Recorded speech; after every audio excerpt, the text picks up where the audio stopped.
Yo l'équipe, bonjour à tous, Big Fame.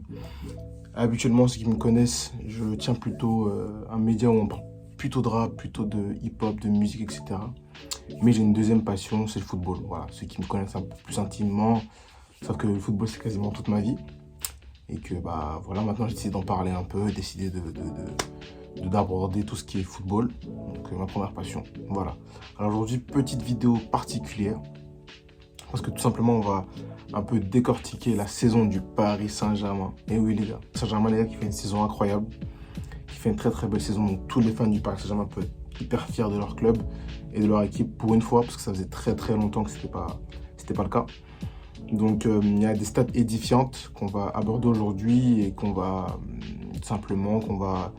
qu'on va décortiquer. Alors, le PSG est tout simplement premier. On va parler d'abord côté Ligue 1, côté niveau domestique.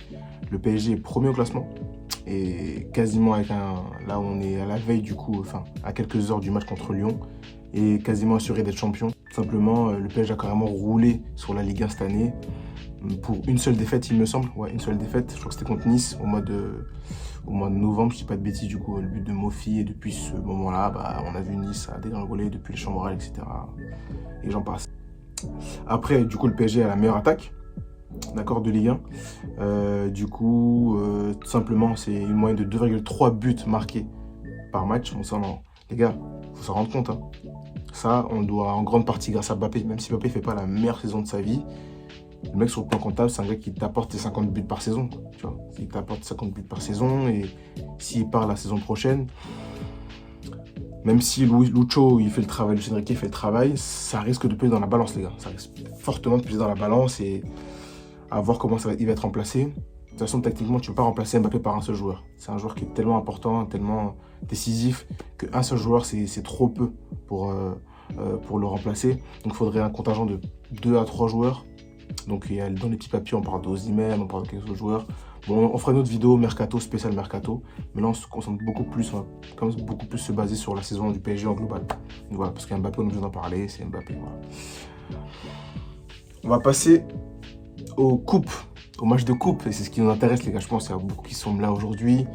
Je pense que, ouais, quand tu es supporter d'un club comme le PSG, comme l'OM, comme Lyon, bon, un peu moins cette année, mais quand tu es un supporter du coup qui arrive à aller en Europe, forcément, c'est des matchs que tu regardes plus avec attention que d'autres. Et en l'occurrence, cette année, le PSG, c'est très très très fort en Europe. On a eu un tout petit peu peur en début de saison, lorsque du coup, lors de l'avant-dernière journée, tu es mené jusqu'à la 78e ou la 80e minute contre Newcastle, 90e contre Newcastle. Et sur un penalty du coup de Mbappé, tu t'en sors, tu fais ton 1-1. Déjà là, c'était un moment charnière. On se disait, bon, cette année, c'est une année de transition. Ça va être plus compliqué pour le PSG de s'en sortir. Ça va être plus compliqué pour le PSG de faire le travail, d'aller loin. On se disait, allez, un quart de finale, qui était l'objectif. Du coup, un quart de finale serait déjà pas mal. Voilà, on était à ce stade-là. Et quasiment tout le monde, tout le monde était d'accord. Tous les suiveurs du PSG, tous les suiveurs du football du coup européen étaient unanimes par rapport à ça. Mais moi, je me disais, écoute, si on a un quart, déjà, c'est pas mal. Si on a un quart, déjà, c'est bien. On reconstruit. On est l'équipe la plus jeune des huitièmes. On est l'équipe la plus jeune. Je crois qu'on était une des équipes les plus jeunes, du coup, déjà en poule. Donc, si on va en quart, c'est pas mal. Nouveau cycle, etc. Première année de Lucho, patati patata. Alors, notre grande surprise, on fait un bon tirage, les gars. On fait un bon tirage. En sortant deuxième, on rencontre la Real Sociedad, qui est une très bonne équipe, au demeurant. Cependant, qui n'a pas on va dire la prestance ou ouais, l'histoire européenne d'un Real Madrid, d'un Dortmund ou d'un Bayern et j'en passe. Donc c'est beaucoup plus, on va dire guillemets, facile d'aborder un match contre la Sociedad qu'un match contre des cadors européens. Et pour le coup là, t'as un peu de chance. Voilà, pour une fois, depuis des années et des années et des années, le PSG a un peu de chance. Je crois la dernière fois où on a eu un tirage un peu clément de ce style-là, en finale. En finale, c'était 2020. Voilà. 2020, tu rencontres Dortmund en quart. Tu as l'Atalanta en demi. Non, c'est Dortmund en huitième, pardon. Tu as l'Atalanta, je crois, en quart. Et Leipzig en en demi, c'est l'inverse. Et du coup, au final, tu perds contre le Bayern, si je dis pas de bêtises. Donc ouais, la dernière fois où c'est arrivé, c'était dans ces eaux-là. Donc tout simplement, tu te rends compte que quand t'as... Parce que le football, c'est ça les gars, la Ligue des Champions, c'est un peu ça, c'est de la réussite. C'est beaucoup de réussite, c'est beaucoup de moments où, bah, au lieu de tomber contre le Real, tu tombes contre le Salzbourg, au lieu de tomber contre le Bayern, tu tombes contre la Real Sociedad. Et voilà, donc la vie est ainsi faite. Après, tu étais quand même dans un groupe de la mort où, au préalable, tu as déjà fait tes armes. Donc, tu as déjà fait tes preuves, entre guillemets, tu as déjà eu ton match de huitième qui était compliqué, d'une manière ou d'une autre, tu as déjà eu ton match de barrage de huitième, entre guillemets, d'une manière ou d'une autre. Donc, il y a une sorte de logique, un peu, j'ai envie de dire, et de justice divine, quoi, qui fait que bah, derrière, tu arrives à aller au bout. Voilà. Ça, c'est cool. Ça, c'est bien pour le PSG. Et derrière, bah, tu tombes contre le FC Barcelone, les gars.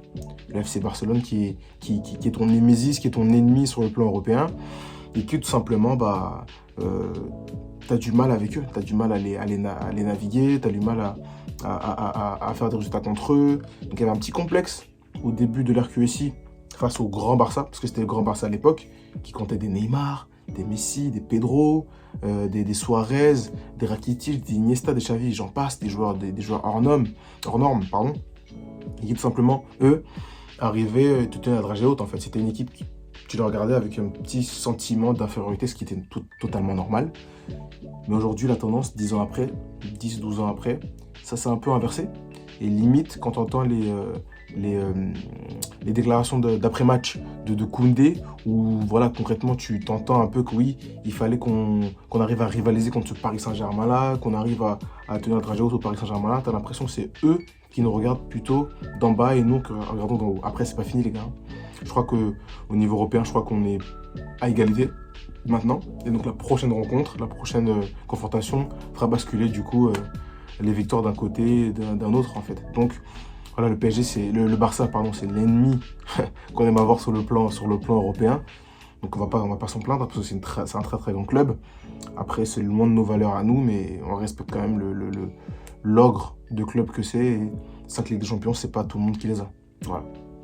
Donc on passe quand même le FC Barcelone avec un match retour épique, victoire 4-1. Rien à redire sur ce match-là. Donc on passe le FC Barcelone. Maintenant, on a rendez-vous avec le Dortmund, le Borussia Dortmund. Donc l'équipe allemande qu'on a eue dans notre groupe au préalable en début de saison et qui du coup avait fini première du groupe.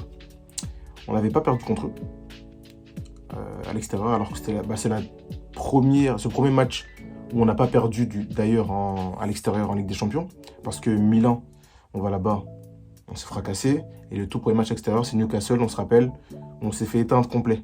Saint-James Park, on s'est fait éteindre.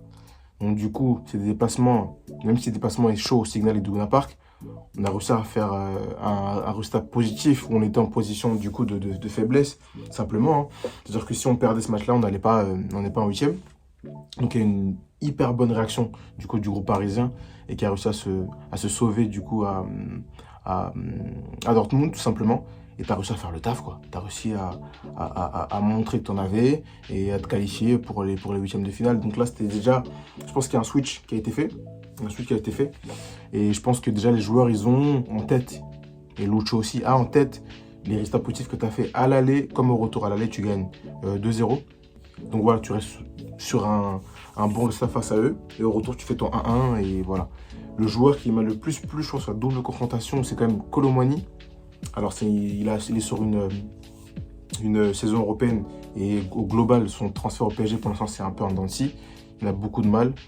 Mais ce joueur, si à l'aller, il fait un très très bon match. Il a beaucoup d'espace. C'est typiquement le genre de joueur qui se plaît dans ce genre de match, ce genre de confrontation où ça va d'un camp à l'autre. C'est pas une équipe qui calcule, en fait, le Dortmund. Donc, de toute façon, on fera une petite vidéo focus où on reviendra dessus. Mais c'est clairement typiquement le genre de match qui peut plaire à Kolo Muani, en fait. Typiquement. Donc, il sera attendu. Moi, j'attendrai s'il peut jouer. Après, c'est pas sûr, hein, parce que Barcola a quand même pris sa place. Barcola est là. Mbappé, Dembélé, je pense que cette attaque va peut-être être reconduite. Et avec Lucho, tout est possible, les gars. Tout est possible. En fonction de l'état de forme, d'ici 2 semaines, d'ici bientôt le 30 avril, le 1er mai, tout peut changer. Donc, en attendant, Kolo Muani, il avait été bon à l'aller et au retour. Ça, c'est des marqueurs qui restent dans la tête d'un joueur, en fait. Tu sais que tu as été bon dans ce stade, tu as été bon contre cette équipe, tu sais que tu es capable de le refaire. Donc voilà. Donc ça va être pas mal à voir. Après, on va pas se projeter trop loin, on va pas s'enflammer, les gars. Mais tu sais que si tu passes Dortmund en finale, bah, tu peux rencontrer soit le Real Madrid, soit le Bayern. Personnellement, pour le storytelling, tu as envie de rencontrer le Bayern. Moi, j'ai envie de rencontrer le Bayern parce que, voilà, tout simplement, ils nous ont battus en 2020. Et je pense qu'au final, si on les rencontre, on a plus de chances de gagner contre eux que contre le Real Madrid. Parce que le Real Madrid, en finale, les gars, c'est une seule défaite dans toute leur histoire.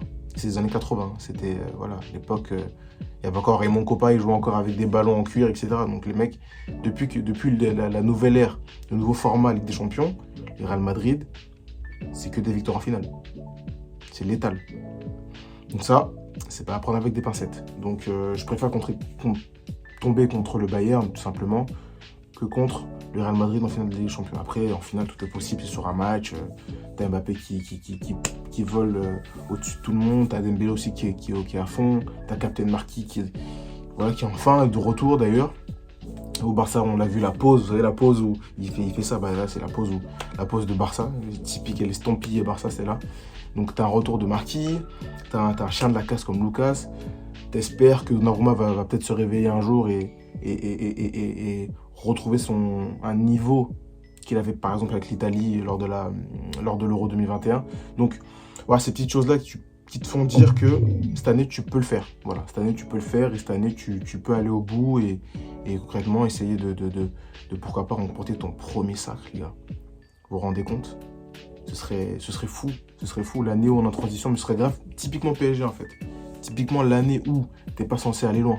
Tes joueurs sont jeunes, joueurs stars et sur le départ, t'as un nouveau coach qui vient d'arriver, t'as un nouveau cycle où tu pourrais gagner. Donc là concrètement, ce serait vraiment fou que le PSG puisse aller au bout. Et les gars, dites-moi en commentaire si vous pensez. Dites-moi en commentaire si vous pensez que le PSG peut le faire cette année. Et qui sera l'homme clé, qui seront les hommes clés, les facteurs X. Citez-moi en 3. Et on verra du coup ce que ça va donner. Et on reviendra. De toute façon, je reviendrai très bientôt avec une prochaine vidéo pour faire l'avant-match du Borussia Dortmund PSG. Parce qu'on fait match aller chez eux.